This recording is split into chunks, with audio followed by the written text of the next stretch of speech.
वारकरी संप्रदाय आजपर्यंत कोणत्या तीर्थंकराने टिकवलेला नाही. वारकरी संप्रदाय आजपर्यंत कोणत्याही प्रवचनकाराने टिकवलेला नाही. वारकरी संप्रदाय कोणत्याही गायकाने वादकाने टिकवलेला नाही. तो भक्त आणि भक्त टिकवलाय आळंदी पंढरपूर महिन्याला वाट चालणाऱ्या वारकऱ्यांनी. त्या वारकऱ्यांमुळे त्या संप्रदायाला वारकरी संप्रदाय असं नाव पडलेलं आहे बरं का. इतर लोक काही म्हणतील, प्रत्येकाचं स्टेटमेंट स्वतंत्र असेल, आम्हाला त्याच्याशी काही घेणं देणं नाही.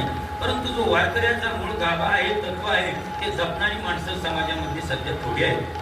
आणि त्या थोड्या माणसांनी जे तत्व जपलं, त्यामुळे आज संप्रदाय आपल्याला शुद्ध स्वरूपामध्ये पाहायला मिळत आहे. पूर्वीच्या काळामध्ये ज्ञानोबराय तुकोबरायपासून ही परंपरा चालू आहे. ज्ञानोबराय तुकोबरायानंतर ही परंपरा कोणी चालू ठेवली? कधी तुकोबरायांचे पुत्र नारायण महाराजानंतर फडाचा विस्तार बहुगुणी झाला. त्याच फडाच्या विस्तारामध्ये अनेक संप्रदाय, अनेक फड निघाले. त्याच फडामध्ये वैकुंठवासी, स्वानंद श्रीनिवासी, सद्गुरू धोंडोपंत दादा महाराज, त्या दादांच्या शिष्य परंपरेमध्ये अनेक लोक होऊन गेले. त्यामध्ये वैकुंठवासी गुरुवर्य बाळकृष्णबुवा हिंदीवाले, बाळकृष्णबुवा पवार हे होऊन गेले. त्यामध्ये दादाच्या शिष्यामध्ये गुरुवर्य दादा वारकरी हे होऊन गेले. दादांच्या शिष्यामध्ये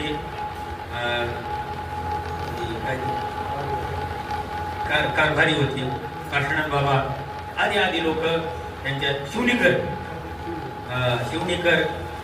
शंकरबुवा शेटे हे आदी लोक होऊन गेले. ती लोक फक्त लोक नव्हती महाराज, ते मूर्तिमंत चालता बोलता गाथा ज्ञानेश्वरी होती बरं का.